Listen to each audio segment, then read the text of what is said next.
Californie, la vie d'un enfant est détruite en l'espace d'une seconde.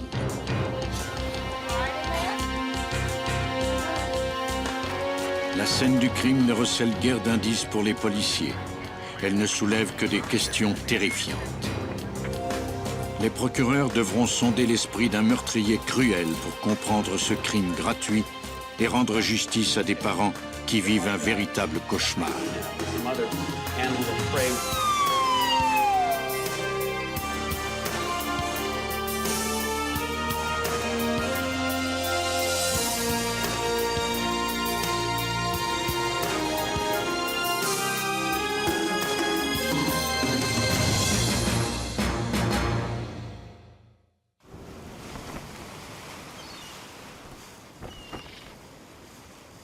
Oceanside, en Californie, est une station balnéaire reconnue pour son atmosphère décontractée et ses magnifiques plages. Mais en 1998, cette petite ville californienne sera anéantie après le passage d'un meurtrier cruel. C'est le procureur David Rubin qui est chargé d'expliquer ce crime terrifiant. Dans la plupart des cas dont je me suis occupé, le mobile du meurtre était le vol et je pouvais alors dire au jury: mesdames et messieurs, il a commis ce crime parce qu'il voulait cette radio ou cette voiture. Mais dans ce cas-ci, c'était différent. Ce type avait tué quelqu'un pour le seul plaisir de tuer.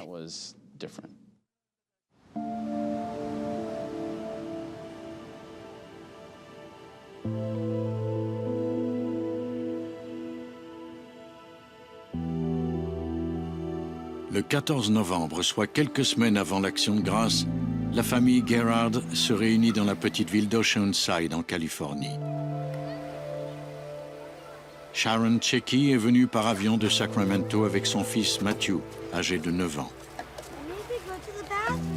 Matthew et ses cousins jouent depuis un moment sur la plage pendant que ses tantes et ses oncles terminent de ranger leurs affaires après un pique-nique. Un peu avant 20 h, il dit à sa tante qu'il doit aller aux toilettes et il part en direction des toilettes publiques. Elle le suit à quelques secondes près.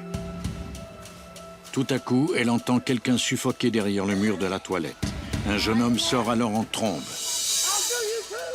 Elle se précipite à l'intérieur où elle trouve Matthew couvert de sang. Quelqu'un l'a attaqué.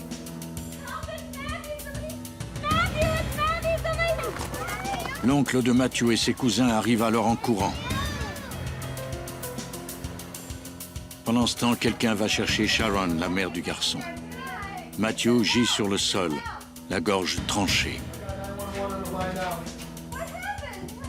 L'oncle de Matthew appelle le service d'urgence de la police d'Oceanside. Voici l'enregistrement réel de l'échange. Oceanside PD. Oceanside Harbor. Someone stabbed my little nephew.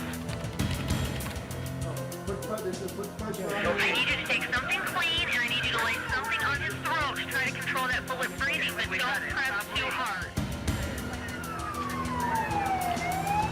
Quelques minutes plus tard, les ambulanciers arrivent sur les lieux pendant que l'oncle du garçon essaie de le ranimer.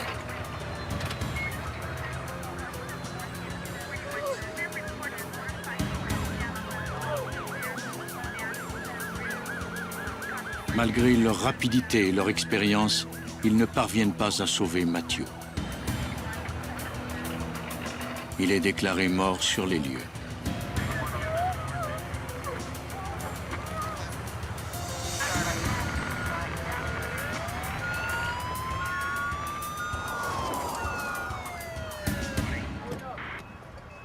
À leur arrivée, les policiers commencent par interroger la tante de Matthew.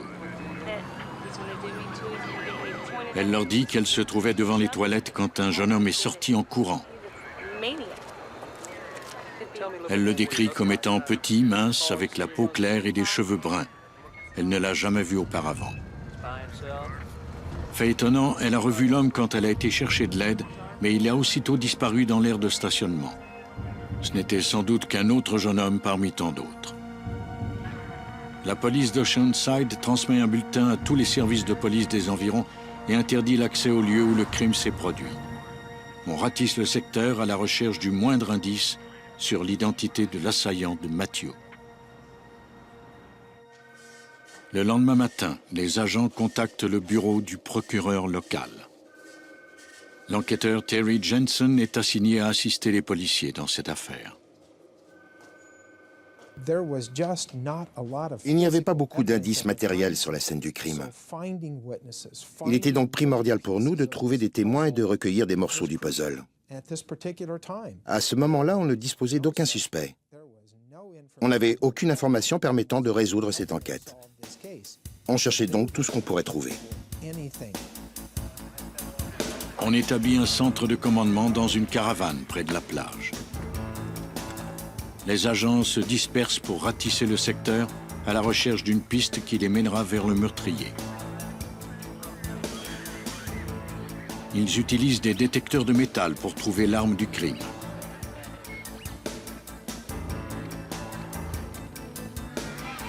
Parce que ce crime semble avoir été commis au hasard et que le meurtrier est toujours en liberté, le procureur David Rubin rejoint Jensen sur les lieux du crime. Je n'étais pas préparé à ce que j'allais voir. On ne peut jamais se préparer à quelque chose comme ça. Vous entrez dans les toilettes et la pièce est couverte de sang. Vous voulez que le criminel soit mis derrière les barreaux.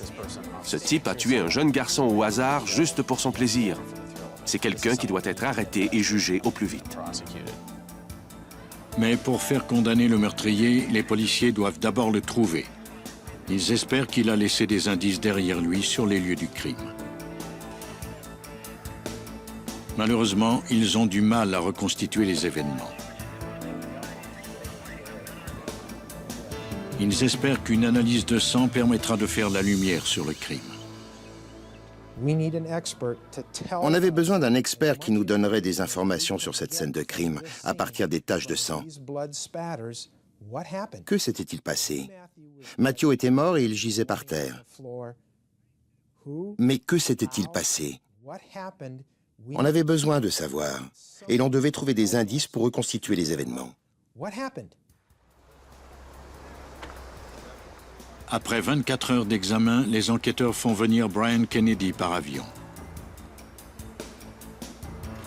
Cet expert en analyse de projection de sang a passé les 20 dernières années à analyser les taches de sang laissées sur le lieu d'un crime.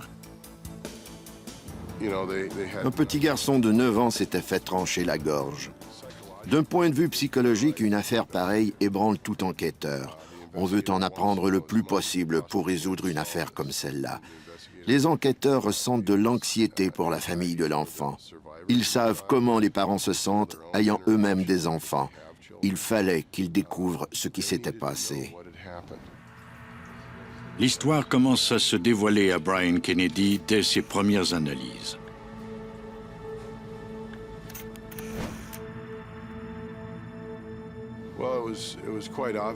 Il était évident que la blessure infligée à l'enfant était mortelle. Les taches de sang relevées sur les murs qui avaient été causées lors de l'hémorragie artérielle étaient éloquentes. Uniquement à voir la façon dont le sang a été projeté, Kennedy croit que Matthew est mort instantanément alors qu'il était encore debout. Kennedy dit aux policiers que le meurtrier est droitier, qu'il est arrivé par derrière avec un couteau et qu'il a peut-être tenu la plaie ouverte pour que sa victime perde son sang le plus vite possible.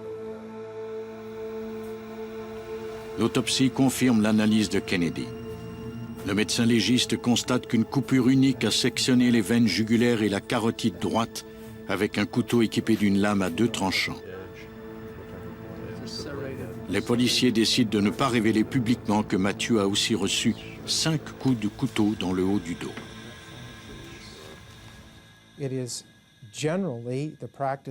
Généralement, les services de police ne révèlent pas toutes les informations. Ça leur donne un gros atout. Comme ça, seul l'individu qui a réellement commis le crime pourra fournir ces informations. C'est une affaire tragique et bientôt des gens de partout en Californie témoignent leur tristesse à la famille en organisant des cérémonies à la mémoire du garçon. Le crime a également fait très peur à la population. Matthew n'a échappé au regard de ses proches que pendant quelques secondes. Et maintenant, il n'est plus là. C'est le pire cauchemar que peuvent vivre des parents. Il y avait un sentiment de panique dans la population. Les gens emmènent leurs enfants dans les centres commerciaux, à la plage, et ils vont régulièrement aux toilettes. Que peuvent faire des parents pour empêcher quelque chose comme ça d'arriver? La réponse, c'est rien. On a un sentiment d'impuissance quand on réalise qu'on n'aurait rien pu faire. Les enquêteurs font tout ce qu'ils peuvent pour trouver le meurtrier. Mais ils ignorent tout de lui et ne savent pas ce qu'il fera par la suite. Il semble s'être volatilisé. Et de fait, à ce moment précis, il monte à bord d'un autocar pour Los Angeles, où il pourra chercher à loisir d'autres proies.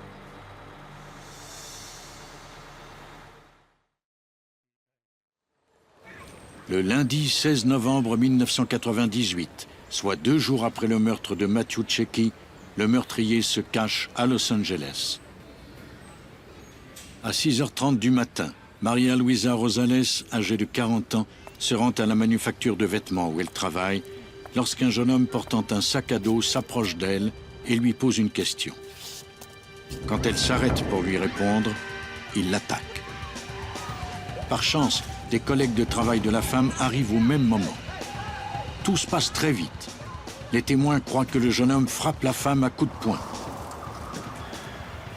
Un autre collègue, témoin de l'attaque, accourt.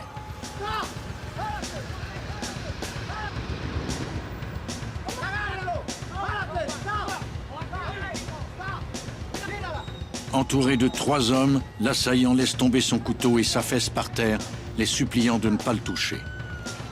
Grâce à leur rapidité, les collègues de Maria lui ont sauvé la vie.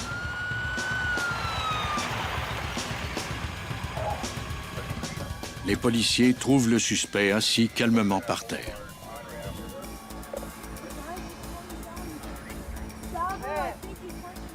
Il déclare qu'il s'appelle Brandon Wilson et dit qu'il s'agit d'une erreur, qu'il poursuivait l'assaillant, mais que les hommes l'ont agrippé, lui, plutôt que le vrai coupable. Mais cette fois-ci, il y a eu des témoins à cette attaque sanglante.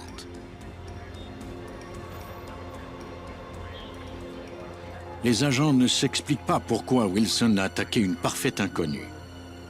Mais quand celui-ci commence à tout déballer, les enquêteurs contactent le procureur local d'Oceanside, David Rubin. Les enquêteurs d'Hollywood à Los Angeles lui ont demandé s'il avait déjà attaqué quelqu'un d'autre comme ça auparavant. Il a reconnu que 2 jours plus tôt, il avait attaqué un garçon à Oceanside et l'avait tué. Les enquêteurs ont appelé la police d'Oceanside pour vérifier si cette histoire était vraie.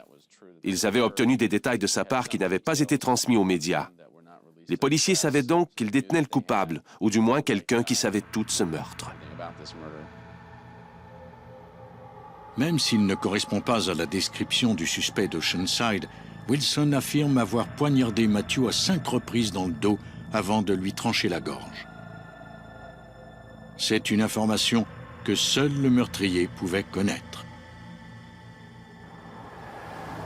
Les policiers d'Oceanside se rendent aussitôt à Los Angeles pour aller chercher Wilson et le soumettre à un interrogatoire.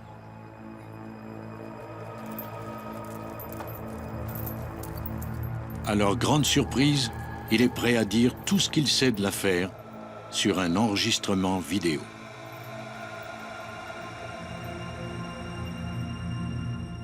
Voici l'enregistrement réel des aveux de Brandon Wilson à l'enquêteur McDonough du service de police d'Oceanside.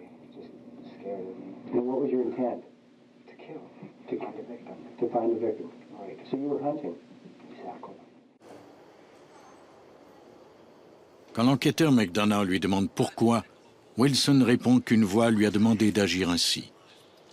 When people die and they have not attained enlightenment, they don't die, they come back. So when I kill them, I'm letting them be born again. So you place yourself in a God position. Yes. L'enquêteur Jensen du bureau du procureur se rend alors compte qu'il s'agit vraisemblablement d'un cas d'aliénation mentale. L'enquête qui était axée jusque-là sur les preuves matérielles va devoir être axée sur des preuves plus complexes, les preuves psychologiques. En observant Brandon durant l'interrogatoire et sa façon de répondre aux questions et ce qu'il disait, notamment ses remarques sur Dieu et sur d'autres aspects de l'affaire, on a vite été amené à croire que la défense allait vraisemblablement baser ses arguments sur la thèse de l'aliénation mentale du prévenu. Les procureurs sont d'avis que Wilson est déséquilibré. Ils commencent par tenter de déterminer si le suspect connaît la différence entre le bien et le mal. On l'a interrogé sur ce qui est mal ou non, parce que c'est primordial en Californie pour déterminer si quelqu'un souffre d'aliénation mentale. Tell me what you believe right and wrong is. The same thing. Explain it. There's no difference between right and wrong. Okay, help me understand that. Everything's right. Le procureur donne alors des consignes à l'enquêteur qui interroge Wilson. Il veut trouver quelque chose dans le passé du suspect qui donnerait un aperçu de son état d'esprit. On voulait connaître sa vie en détail. À un moment donné, on a dit à l'enquêteur de lui poser des questions sur lui-même. On voulait savoir, par exemple, où il avait grandi.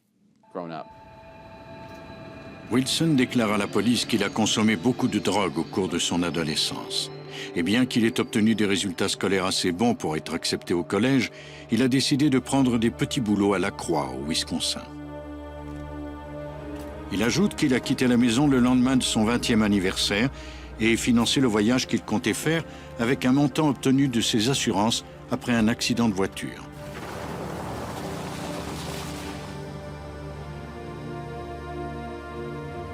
Wilson s'est dirigé vers l'ouest pendant quelques mois jusqu'à Seattle. Il a aussi été au Colorado et en Oregon. Il se décrit comme quelqu'un de timide et d'antisocial.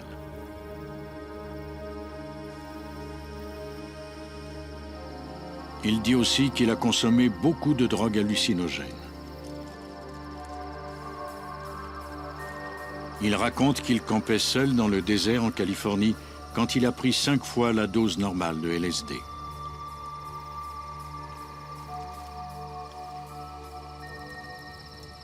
Wilson affirme que c'est alors qu'il a su qu'il devait tuer quelqu'un. Il dit qu'il s'est rendu compte que sa mission était de rétablir l'équilibre entre le bien et le mal en commettant un meurtre.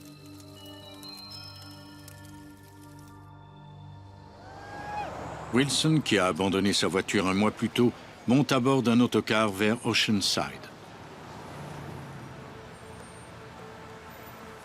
Selon ses propres mots, le soir du meurtre, il était un chasseur et il cherchait la victime idéale.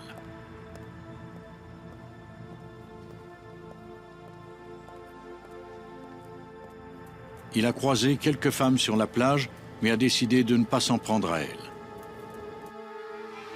Il a ensuite aperçu les enfants de la famille Gerhard qui jouaient sur le terrain de jeu de la plage.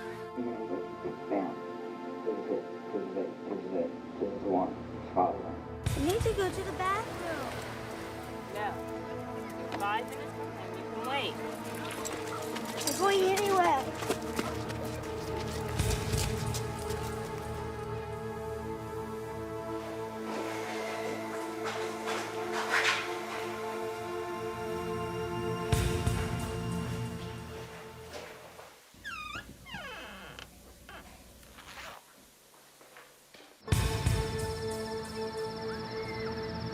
Pour le procureur David Rubin, le comportement de Brandon Wilson ne correspond pas à celui d'un homme dérangé mentalement. Selon lui, Wilson était en parfaite maîtrise de lui-même quand il a pris la vie de Matthew Checky. Il a été rapide et il a presque donné un coup de couteau chirurgical à Matthew. Il lui a tranché la gorge. Il savait exactement ce qu'il faisait. Après l'interrogatoire de Wilson, les policiers d'Oceanside reconstituent les allées et venues du tueur et trouvent sa chambre de motel. Ils veulent recueillir des indices pour corroborer ses aveux et compléter le dossier de l'enquête. Les experts qui ont fouillé la chambre de motel de Brandon Wilson On trouvait des traces de sang dans les tuyaux du lavabo. De toute évidence, Brandon Wilson s'est rasé la tête après avoir commis le meurtre.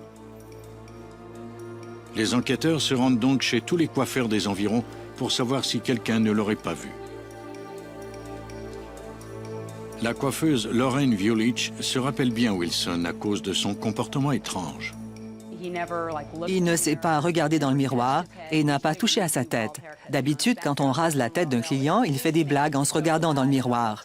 Pendant qu'on fait la coupe, on l'assoit dos au miroir.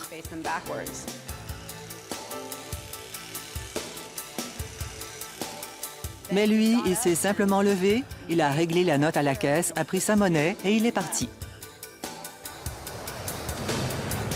L'enquêteur Jensen prend l'avion pour Seattle pour y rencontrer des amis de Wilson et tenter d'en apprendre un peu plus sur lui. On a découvert par le biais d'interrogatoires qu'il avait déjà eu l'intention de tuer des animaux, qu'il avait déjà pensé à tuer. En interrogeant son frère et un ami à Seattle, on a appris qu'il leur avait déjà parlé de ce que ça lui ferait de voir la mort. De voir le regard de quelqu'un qui était en train de mourir et de contempler la mort en plein visage. Brandon Wilson est devenu obsédé par l'idée de contempler la mort. Pendant que les policiers continuent de recueillir des indices, le procureur David Rubin réunit son équipe et commence à travailler sur l'acte d'accusation. Comme on avait obtenu ses aveux, il ne s'agissait pas de savoir qui avait tué, mais plutôt de déterminer la gravité de son crime. La partie poursuivante décide de faire accuser le suspect de meurtre au premier degré avec préméditation ou guet-apens. Si Brandon Wilson est reconnu coupable, il sera passible de la peine de mort selon les lois de la Californie. Peu de temps avant la mise en accusation, la Cour désigne un avocat pour la défense de Wilson. Kurt Owen fait partie d'une équipe de défenseurs des droits des citoyens qui se spécialise dans les cas de peine capitale. Lors de sa première rencontre avec Wilson, il ne sait trop que penser de lui. Quand j'ai rencontré Brandon pour la première fois, il était très silencieux, poli et semblait très intelligent. Il ne correspondait en rien au profil de quelqu'un qui aurait pu commettre ce crime. Or, je savais qu'il l'avait commis. Ce jour-là, il m'est apparu normal. Mais lors de l'audience préliminaire de Wilson relative à l'accusation de meurtre, Owen est surpris par son client. Après qu'il a plaidé non coupable au nom de Wilson, ce dernier prend les choses en main dans une salle d'audience remplie de caméras de télévision.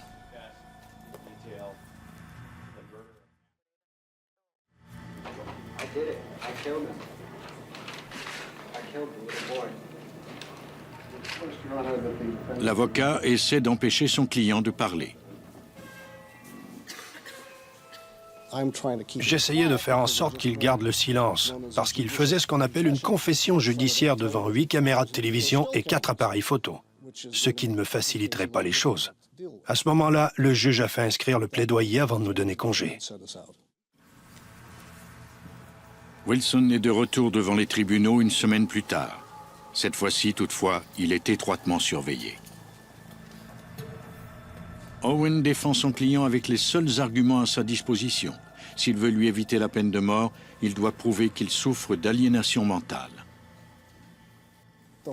Il me fallait utiliser le crime lui-même pour illustrer combien la conduite de mon client était insensée. Je ne pouvais pas m'expliquer ce crime autrement. Devant les tribunaux, l'aliénation ne doit pas être prise dans son sens médical ou éthique. En Californie et ailleurs, l'aliénation est un terme juridique.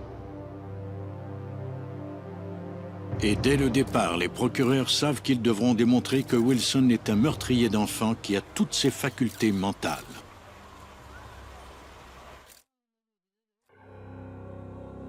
Brandon Wilson a été mis en détention seulement 2 jours après le meurtre de Matthew Checky, âgé de 9 ans.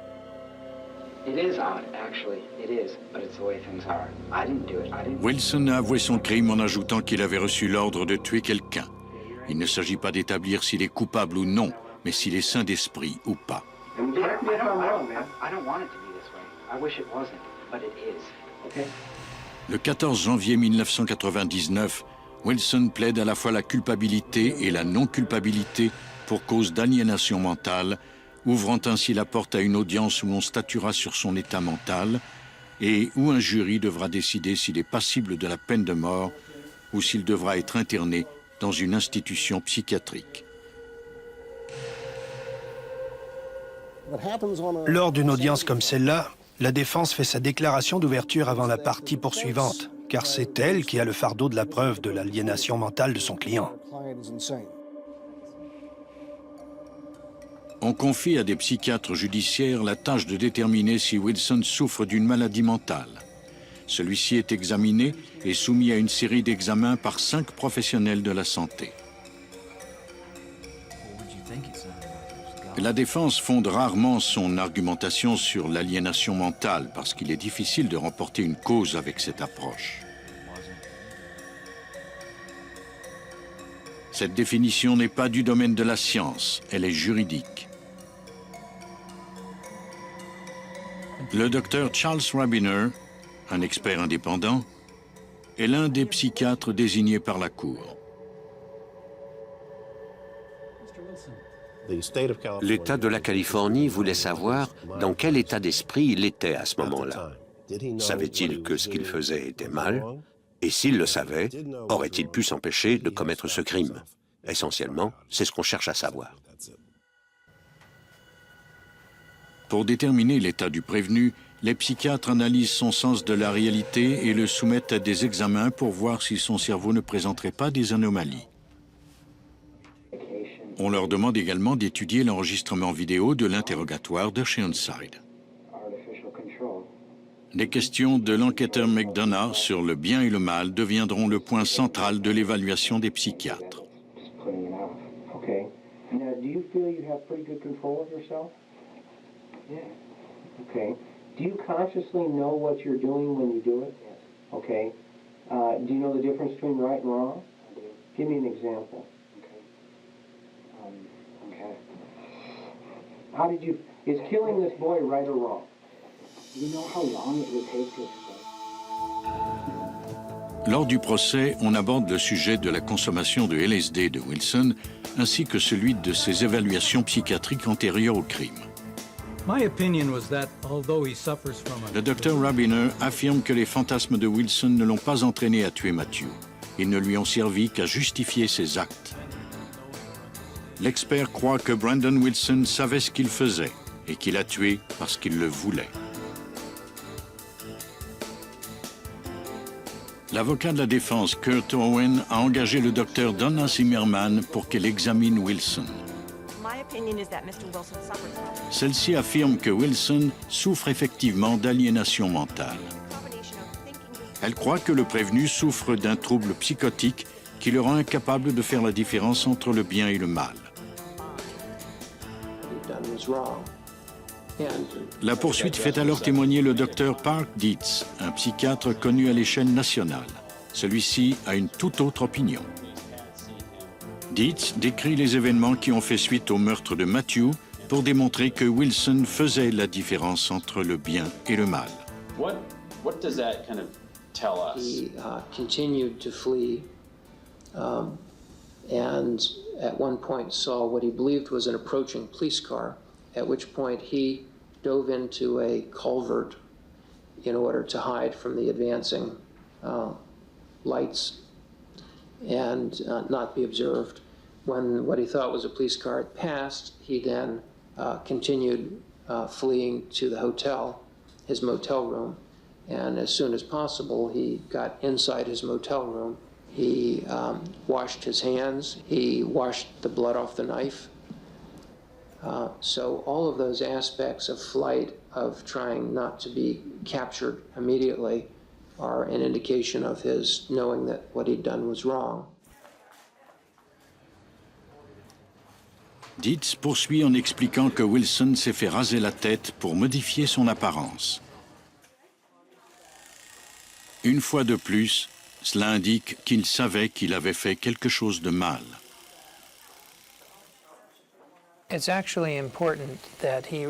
C'est très important qu'il se soit rendu compte que la société condamnerait ses actes, même si lui était d'avis qu'ils étaient justifiés.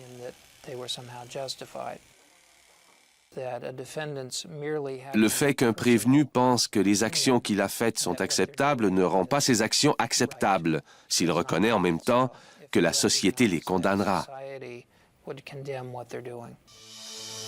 Dietz n'ajoute pas foi aux affirmations de la défense selon lesquelles Wilson souffrait de troubles mentaux et qu'il ne faisait aucune différence entre le bien et le mal au moment du crime. C'était complètement faux. Ce n'est pas parce que quelqu'un est malade qu'il n'est pas responsable de ses actes.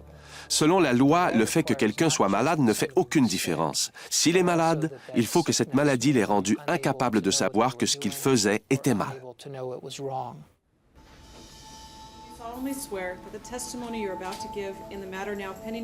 Un peu avant la fin du procès, Brandon Wilson se présente à la barre. Celui-ci tient à plaider pour sa défense. Son avocat, Kurt Owen, espère qu'en l'entendant témoigner, le jury verra qu'il souffre effectivement d'aliénation mentale.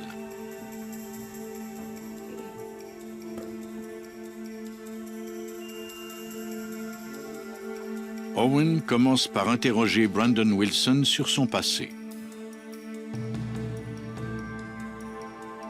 Ce dernier déclare qu'il a eu une enfance heureuse et normale dans une petite ville du Wisconsin.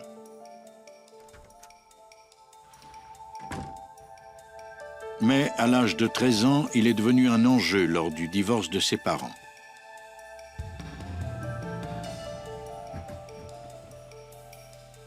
Il a alors commencé à consommer de la drogue.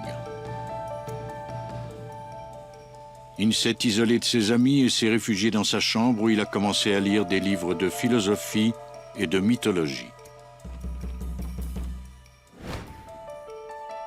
Plus tard, il a été arrêté pour tentative de vol de voiture et a eu d'autres démêlés avec la justice, notamment pour avoir vandalisé un cimetière.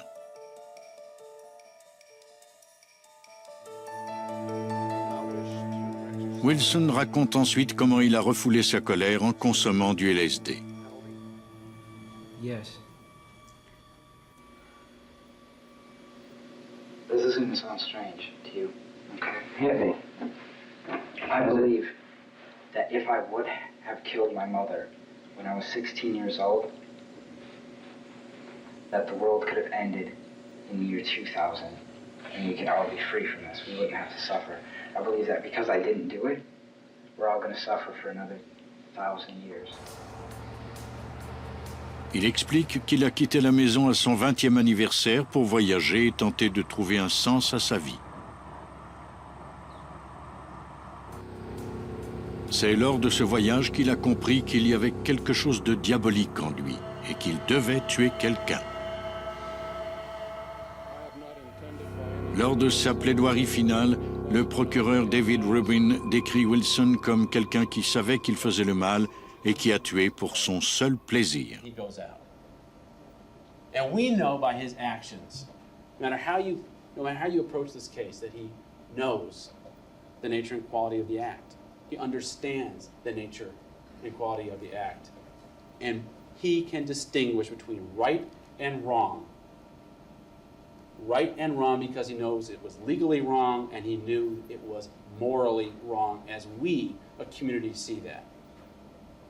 That's what I told you in an opening statement 2 weeks ago. I think this evidence more than proves this. Defendant Wilson is sane, and I'm asking you to so find. Thank you. Thank you, Mr. Rubin. Dans sa plaidoirie finale, l'avocat de la défense Kurt Owen réfute l'hypothèse du procureur et soutient que son client est incapable de différencier le bien du mal.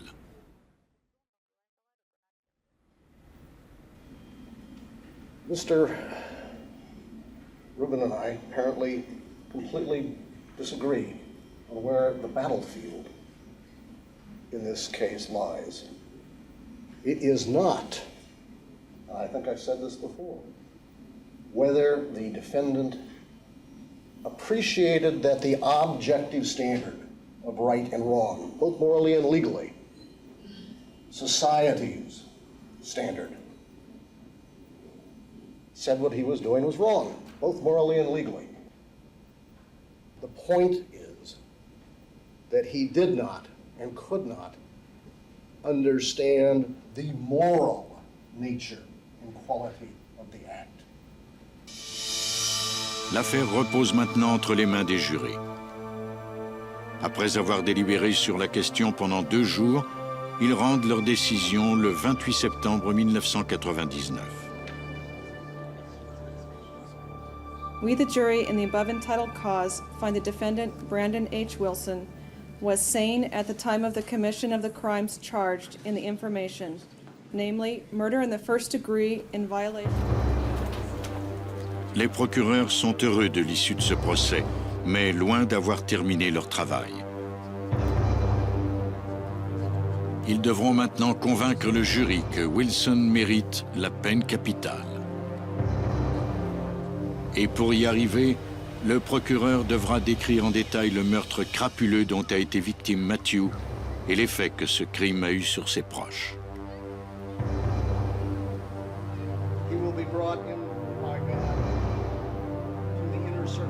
Quant à l'avocat de la défense, il fera l'impossible pour sauver la vie d'un jeune homme qui est, selon lui, gravement malade et qui mérite la clémence.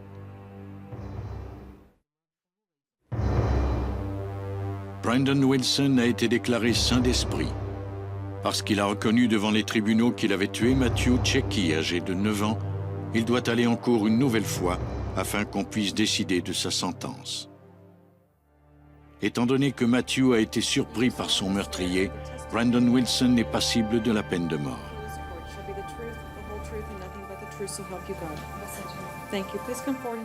Les jurés entendront maintenant la famille de Matthew Checchi témoigner.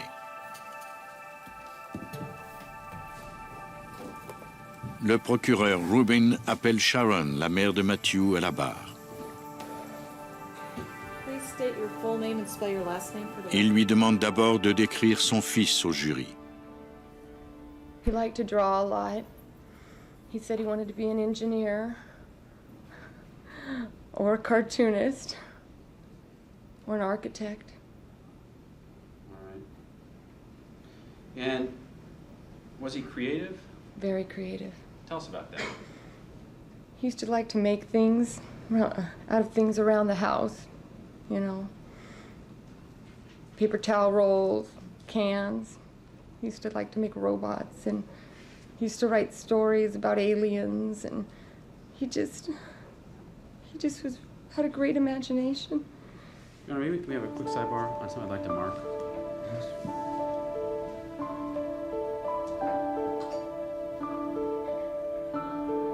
Pendant que Sharon Checchi est en proie à d'intenses émotions, Rubin prend une pause. Les réponses qu'il obtiendra d'elle par la suite auront un profond impact sur tous ceux qui seront présents. Le moment le plus difficile de ce procès a été celui où Sharon Checchi, la mère de Matthew, est venue à la barre et qu'elle a dû raconter ce qu'elle avait vu ce soir-là. Yes. And when you got into the bathroom, what did you see? I ran into the bathroom, and Matt was on the floor, lying down on his back on the floor, and he had a gray jacket up to his neck, and there was blood all over the walls. What did you do? I kneeled down next to him, and I put my hands on his hair, and I said, "Matt, it's Mom. I'm here, hanging there, baby. I love you." Did you try to give him CPR as well? Yes. Okay. And what did you do to give him CPR? I breathed in his mouth, I think twice. Okay, did you see any reaction at all? Yes. What did you see? I saw blood come out of the side of his mouth, and I saw his eyes roll on the back of his head. Can't think at the time you thought that might be a good sign. I didn't know. I didn't see his throat. I didn't know that he was so badly injured. Quand Sharon Checky, la mère de Matthew, a terminé son témoignage et qu'elle est sortie de la salle d'audience, je suis la première personne qu'elle a vue. Elle m'est tombée dans les bras comme si elle était soulagée. Et elle a éclaté en sanglots. Ça a été sans doute le moment le plus difficile que j'ai vécu de toute ma carrière au sein des forces de l'ordre.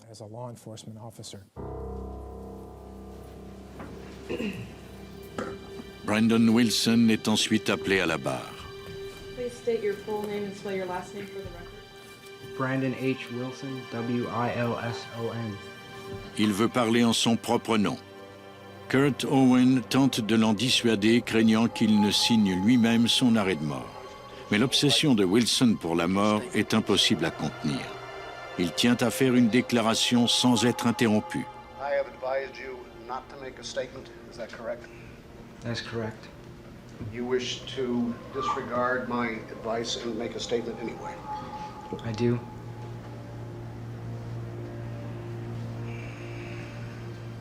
What is that statement, sir? First of all, I'd like to say that I feel no remorse whatsoever for what I've done. I would do it again in a second if I had the chance.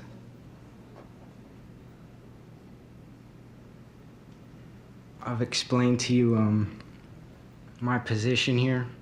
My whole purpose in life is to help destroy your society. You people are here as representatives of that society. And as such, you should do everything in your power to rid the world of me.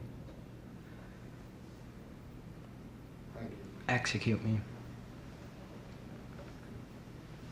Thank you. That will be sufficient. Mr. Rubin, any questions? No, Your Honor. You may step down, Mr. Wilson.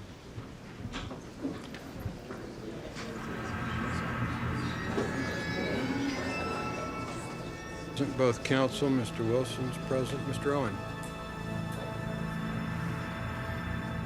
Families. Lors de sa plaidoirie finale, Kurt Owen supplie le jury de se montrer clément et de faire incarcérer Wilson en prison, où il sera soigné pour ses problèmes mentaux. From the beginning, the question has always been, why? Why? How could it happen? But there is treatment available for mental illness within the California Department of Corrections. Treatment that might well restore Brandon Wilson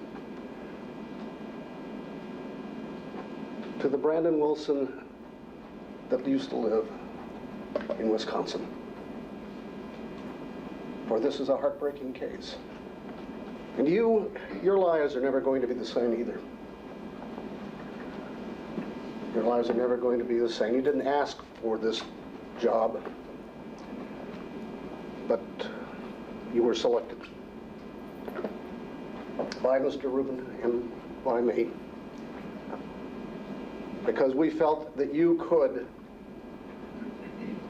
take upon yourselves this incredible burden of trying to decide between life and death for Mr. Wilson. La défense soutient que Brandon Wilson pourrait être soigné en prison si on lui imposait une peine de réclusion à perpétuité. Mais le procureur, David Rubin, déclare pour sa part que la question n'est pas de faire soigner Brandon Wilson. So he's treatable. So what? We're not here to determine if he's treatable. We're here to determine what's the punishment here. What do we do with him? What do you want to say to him? I mean, here's a fact. Le 6 octobre, après avoir voté à l'unanimité, le jury composé de 12 membres revient dans la salle d'audience. Brandon Wilson est condamné à mort.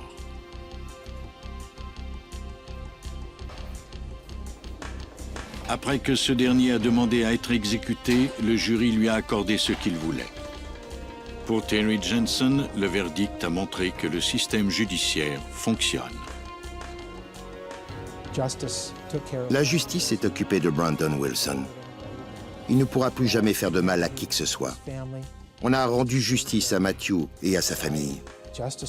La société leur a rendu justice.